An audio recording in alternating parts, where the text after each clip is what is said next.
Hello दोस्तों, नमस्कार। Study portal में आप सबका स्वागत है। मैं आपका साथी और गाइड डॉक्टर विजय। दोस्तों, आज का टॉपिक और आज का जो वीडियो लेक्चर है वो बड़ा इंपॉर्टेंट है। जब जब सीटेट का एग्जाम आता है या एचटेट का एग्जाम आता है या यूपी टेट का एग्जाम होता है या फिर किसी और स्टेट का टेट का एग्जाम होता है, उस समय एक क्वेश्चन बड़ा जेन्युइन होता है। बच्चे ये जरूर पूछते हैं कि लैंग्वेज यानी भाषाओं का चयन कैसे करें। आमतौर पर ऐसे एग्जाम्स में आप लोगों को 2 भाषाओं का चयन करना होता है, एक लैंग्वेज 1 और एक लैंग्वेज 2।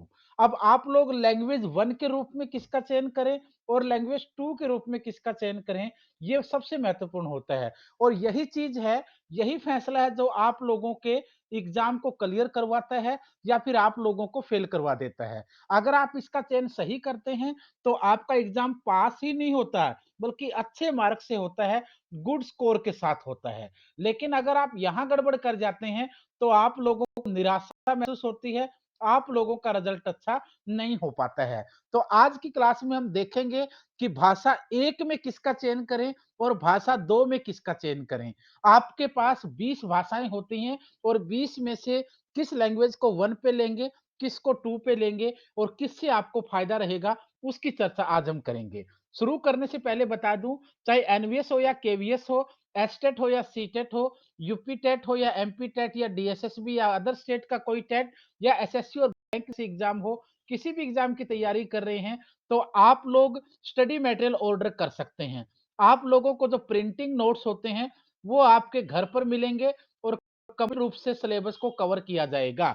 और इसके लिए जैसे आज हम सीटेट की बात कर रहे हैं, तो सीटेट के लिए चाहे हिंदी की बात हो, चाहे इंग्लिश हो, चाहे आप साइकोलॉजी का पोर्शन हो, चाइल्ड डेवलपमेंट पेडागोजी का, चाहे आपका पीआरटी के अंदर ईवीएस वगैरह हो या मैथ हो या फिर टीजीटी में आपका एसएसटी का पोर्शन हो या मैथ साइंस का हो, ये सारे के सारे पोर्शन भी होंगे और इन सब के साथ इनकी पेडागोजी भी होंगी, क्योंकि पेडागोजी के भी बड़े रोल होते हैं। वो उसके लिए आप लोग इस नंबर पे कॉल कर बुक कर सकते हैं या फिर व्हाट्सएप पे एड्रेस सेंड करके भी मंगवा सकते हैं।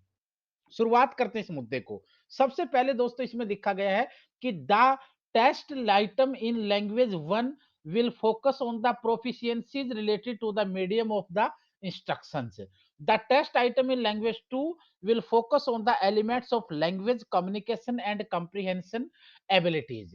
Language 2 will be a language other than language 1, यानी लैंग्वेज 2 जो है वो लैंग्वेज 1 के अलावा कोई और होनी चाहिए। A candidate may choose any one language as language 1 and other is language 2. कोई भी कैंडिडेट एक भाषा को लैंग्वेज 1 में और दूसरी को लैंग्वेज 2 में चुन सकता है, चूज़ कर सकता है और उसका वर्णन आपके कन्फर्मेशन पेज में भी मिलेगा। ये कहता है कि जो 2 लैंग्वेजेस चुननी है, वो इन 20 भाषाओं में से आपको चुन, जिसमें इंग्लिश, हिंदी, आसामीज़, बंगाली, गारो, गुजराती, कन्नड़, खासी, मलयालम, मणिपुरी, मराठी, मिज़ो, नेपाली, उड़िया, पंजाबी, संस्कृत, तमिल, तेलुगु, तिब्बतन और उर्दू। इन 20 के अंदर से आप लोगों ने कोई भी 2 लैंग्वेज चुननी है। एक लैंग्वेज 1 रहेगी और दूसरी आपकी लैंग्वेज 2 रहेगी। अब मुद्दा ये है कि आप लोग लैंग्वेज 1 में किसको चुनोगे और लैंग्वेज 2 में किसको चुनोगे। इंडिया के अंदर जितने भी कैंडिडेट अप्लाई करते हैं, अब की बार आपने 16 लाख देखे, कभी ये 17-18 हो जाएँगे, कभी ये 12-13 रह जाएँगे। जितने भी कैंडिडेट अप्लाई करते हैं, उनमें से हमें जहाँ तक लगता है 90% से ज़्यादा कैंडिडेट लैंग्वेज 2 के रूप में इंग्लिश को चुनते ही चुनते हैं। यानी एक लैंग्वेज के रूप में, यहाँ पे 2 या 1 की बात नहीं है, एक लैंग्वेज के रूप में वो इंग्लिश को चुनते ही चुनते हैं। अब बाकी बच्चों के लिए बात करें या आपको पहले आपको लैंग्वेज 1 में क्या लेना है और लैंग्वेज 2 में क्या लेना है, इसके लिए आप लोगों को अपने आप खुद डिसाइड करना पड़ेगा। सबसे पहली बात आपको क्या करना पड़ेगा, अगर आप लोगों की लैंग्वेज 1 कौन-सी होगी? लैंग्वेज वो रखना जिसमें आप लोग मजबूत हैं, आप लोगों की वेल प्रिपेयर्ड है, आप लोगों को उस लैंग्वेज की पूरी नॉलेज है। यानी लैंग्वेज वन रखना जिसमें आप लोगों का प्रदर्शन बेहतर है।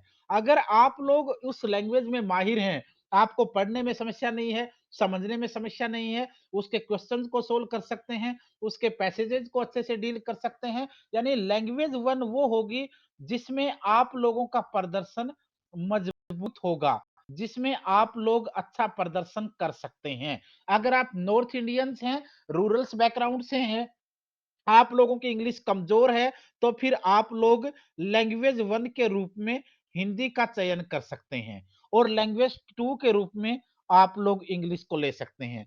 अगर आप साउथ इंडिया से हैं या फिर नॉर्थ इंडिया के अंदर भी किसी ऐसे एरिया से हैं, जहाँ अर्बन एरिया से हैं, आपका स्कूलिंग, आपका कॉलेज, आपकी पढ़ाई ज़्यादातर इंग्लिश मीडियम में हुई है, तो लैंग्वेज 1 के रूप में आप लोग इंग्लिश को ले सकते हैं और लैंग्वेज 2 के रूप में आप हिंदी को भी ले सकते हैं या फिर अपने स्टेट की किसी रीजनल लैंग्वेज को भी लेते हैं। ये 2 चीज़ें आपको ध्यान रखनी है।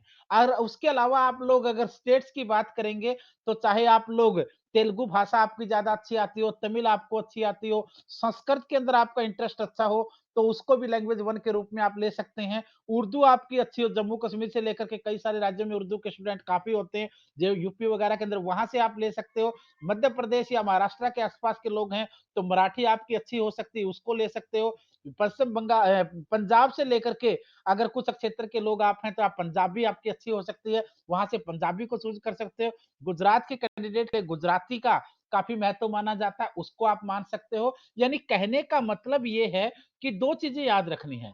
लैंग्वेज 1 वो होगी जो आपकी बेस्ट होगी और लैंग्वेज 2 वो होगी जो आपकी बेस्ट के बाद जो बेटर की कैटेगरी में आ सकती है। ये दोनों चीज़ें याद रखनी है क्योंकि लैंग्वेज 1 का जो पोर्शन आएगा ना, लैंग्वेज 1 का जो पोर्शन आएगा वो हार्ड होगा और हार्ड को आप सोल्व कभी कर पाओगे जब वो आपकी बेस्ट लैंग्वेज का होगा और जो लैंग्वेज 2 का पोर्शन है वो आमतौर पर एवरेज होगा और एवरेज को आप लोग यहाँ पे सोल्व कर सकते हैं।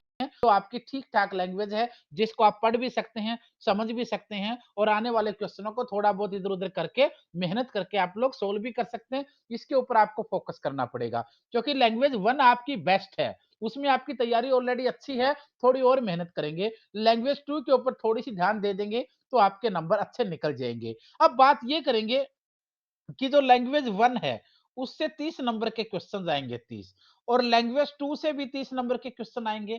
अब लैंग्वेज 1 से जो 30 नंबर के आएँगे, उनमें 15 नंबर का पोर्शन लैंग्वेज का होगा और 15 नंबर की उसकी पेडागोजी होगी और लैंग्वेज 2 में भी 15 नंबर का उसका पोर्शन होगा लैंग्वेज का और 15 नंबर का उसका पेडागोजी का पोर्शन होगा। ये चीज़ें आपको ज़रूर देखनी है। यहाँ से क्वेश्चन सीटेट में, एसटेट में या किसी स्टेट के टेट में बहुत ज़्यादा निकलते हैं। अगर आप लोगों को लैंग्वेज कर रहे हैं, लेकिन और अपने पेडागोजी का पोर्शन नहीं किया, तो दिक्कत हो सकती है। और जो वीडियो हम बना रहे हैं, इस वीडियो के डिस्क्रिप्शन में सभी सब्जेक्टों की पेडागोजी आपको मिल जाएँगी।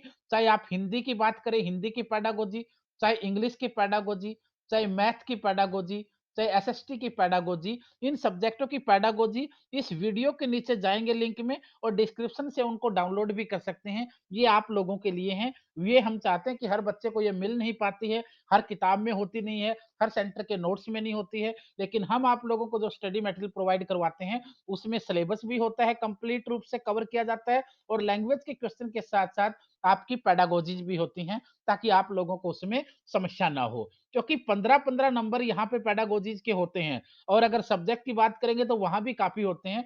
तो अगर आप लोगों को 150 नंबर का पेपर देना है और 150 के 150 नंबर का आपको मटेरियल नहीं मिलेगा, तो फिर ऑटोमैटिकली आपका प्रदर्शन कमज़ोर हो जाएगा। और इस तरीके से अगर हमारे साथ चलेंगे, तो हम टारगेट 90 का नहीं रखते हैं, हम टारगेट 90 नंबर का नहीं रखते हैं, हम टारगेट रखते हैं 100 प्लस का।